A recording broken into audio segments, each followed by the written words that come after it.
A weather front is a zone where two different air masses come together at the Earth's surface. Each air mass has its own temperature and humidity traits, which can cause turbulence at the front that creates clouds and storms. When a front passes over an area, it can impact the weather, bringing rain or snow, temperature changes, thunderstorms, gusty winds, and tornadoes. A cold front happens when a cool air mass advances into a warm air mass. The heavier cool air pushes under the lighter warm air, causing it to rise up and produce clouds and thunderstorms. Cold fronts move quickly, bringing gusty winds and rapid temperature drops as they pass through. There can also be heavy rain with hail, thunder, and lightning. A warm front occurs when a cold air mass is replaced with warm air that pushes up and over the cold air.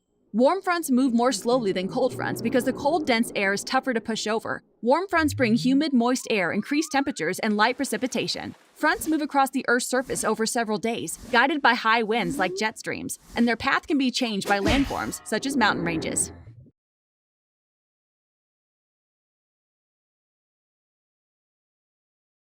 Welcome to Moo Moo Math and Science. In this video, I'd like to talk about 4 types of fronts that create some of our weather. Air masses that form from different areas often do not mix. The reason is that the air masses have different densities. For example, warm air is less dense than cold air. So when 2 types of air masses meet, warm air generally rises. The area in which the 2 types of air masses meet is called a front. The 4 kinds of fronts are called cold fronts, warm fronts, occluded fronts, and stationary fronts. In this demonstration, you can see colder green water move under warmer clear water, and how the warm water moves above the cold water. This is very similar to how masses of air act. Up first is a cold front. A cold front forms where cold air moves under warm air, which is less dense, and pushes the warm air up. Cold fronts can move quickly and bring thunderstorms, heavy rain, or snow. Cooler weather usually follows a cold front because the air mass behind the cold front is cooler and drier. And here's the symbol for a cold front. A warm front forms where warm air moves over cold, denser air. In a warm front, that warm air gradually replaces the cold air. Warm fronts generally bring drizzly rain and are followed by clear and warm weather. And here's the symbol for a warm front. An occluded front forms when warm air mass is caught between 2 colder air masses. The colder air mass moves under and pushes up the warm air mass. The coldest air mass then moves forward until it meets a cold air mass that is warmer and less dense. The colder of these 2 air masses moves under and pushes up the warm air mass. Sometimes, though, the 2 colder air masses mix. An occluded front has cool temperatures and large amounts of rain and snow. And here's the symbol for an occluded front. And finally, a stationary front forms when a cold air mass meets a warm air mass. However, both air masses do not have enough force to lift the warm air mass over the cold air mass, so the 2 air masses just remain separated. This may happen because there is not enough wind to keep the air masses pushing against each other. A stationary front often brings days of cloudy, wet weather. And here's the symbol for a stationary front. So there we go, 4 different fronts that create some of our weather. Thanks for watching. And Moo Moo Math uploads a new math and science video every day. Please subscribe and share. Hurricanes can be both beautiful and terrifying at the same time. When a tropical cyclone reaches sustained winds of 74 miles an hour, it is called a hurricane. Welcome to Moo Moo Math and Science and how a hurricane forms. Hurricane season begins on June 1st and ends November 30th. Although hurricanes can and have occurred outside of this time frame. In the North Atlantic and North Pacific, the term hurricane is used. However, in the Northwest Pacific, hurricanes instead are called typhoons. And in the South Pacific and Indian Ocean, the same storms get the term tropical cyclones. However, for a hurricane to occur, the following needs to line up. First, a group of thunderstorms needs to move over the ocean. Next, and this is very important, you need warm, moist water. In fact, the water needs to be 80 degrees Fahrenheit or higher. Also, this water needs to be at this temperature for at least 200 feet deep. Next, you need unstable air that allows this moist air to rise, and it needs to be very, very humid and rise up to 18,000 feet. This large amount of water vapor supplies latent heat energy for the storm. Gentle storms in the atmosphere, traveling at the same speed and direction, are key because this avoids the storm being ripped apart. And then at the top of the storm, you need a high-pressure system in the upper atmosphere. Put all these ingredients together, and you may get a hurricane. However, it may fizzle out.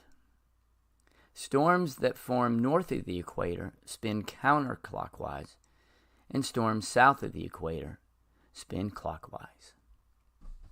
If you'd like to know more about hurricanes, this playlist will help. And as always, thanks for watching, and Moo Moo Math uploads a new math and science video every day. Please subscribe and share. There are three basic stages in the life of a tropical cyclone: its origin or source, the mature stage, and the dissipation stage where it dies out. These occur in a continuous process, not as separate and distinct stages. Each stage may occur more than once during the life cycle as the strength of the cyclone rises and falls. It may reach land, weaken, then go back out to sea where it strengthens once more. The formation of a cyclone depends upon the following conditions coinciding: a large, still and warm ocean area with a surface temperature that exceeds 26.5 degrees Celsius over an extended period. This allows a body of warm air to develop above the ocean's surface. Low-altitude winds are also needed to form a tropical cyclone. As air warms over the ocean, it expands, becomes lighter, and rises. Other local winds blow in to replace the air that has risen, then this air is also warmed and rises. The rising air contains huge amounts of moisture evaporated from the ocean's surface. As it rises, it cools, condensing to form huge clouds about 10 kilometers up in the troposphere. More warm air rushes in and rises, drawn by the draft above. The rising drafts of air carry moisture high into the atmosphere, so that these clouds eventually become very thick and heavy. Condensation then releases the latent heat energy stored in the water vapor, providing the cyclone with more power. This creates a self-sustaining heat cycle. Drawn further upwards by the new release of energy, the clouds can grow to 12 to 15 kilometers high. The force created by the Earth's rotation on a tilted axis, the Coriolis effect, causes rising currents of air to spiral around the center of the tropical cyclone. It is at this stage that the cyclone matures and the eye of the storm is created. As the air rises and cools, some of this dense air descends to form the clear, still eye as the cyclone rages around it. The eye wall, where the wind is strongest, behaves like a whirling cylinder. Cyclones rotate clockwise in the southern hemisphere, anti-clockwise in the northern. The lowest air pressure in a tropical cyclone is always found at the center and is typically 950 millibars or less. The average air pressure at the Earth's surface is about 1010 millibars. Tropical cyclones have significantly lower air pressure than the air that surrounds them. The bigger the pressure difference, the stronger the wind force. One of the lowest air pressures ever recorded was 877 millibars for Typhoon Ida, which hit the Philippines in 1958, where winds reached 300 kilometers an hour. Once formed, the cyclone's movement or track follows a pathway away from its source, driven by global wind circulation. As warm ocean waters feed it heat and moisture, the cyclone continues to enlarge.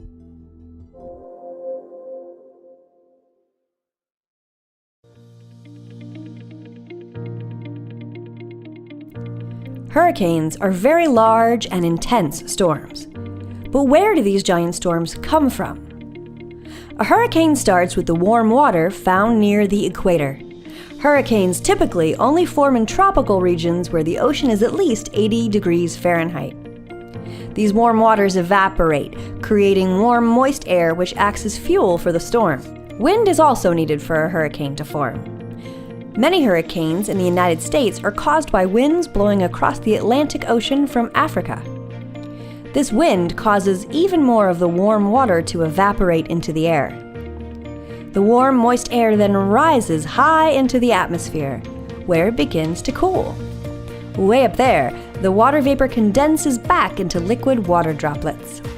Water droplets in the atmosphere form clouds, including big, stormy cumulonimbus clouds. As the warm air continues rising upward, the winds begin blowing in a circular pattern around a center. The spiraling winds gather up a cluster of big thunderstorm clouds. Once the spinning winds reach 74 miles per hour, the storm has officially become a hurricane. Hurricanes are huge. They can be 10 miles high and over 1,000 miles across. Once a hurricane hits land, it runs out of warm, moist air and its winds begin to weaken. But the storm can still cause lots of damage to communities near the coast. Thankfully, we have weather satellites that are constantly monitoring the conditions down here on Earth. The GOES-R series of weather satellites scan the hemisphere every 10 minutes and the US every 5 minutes, keeping an eye on conditions that might cause a hurricane to form. Once a hurricane forms, the satellites can help predict the storm's intensity and track it minute by minute. This information allows meteorologists to deliver early warnings and help people stay safe. Find out more about Earth's weather at NOAA's SciJinx.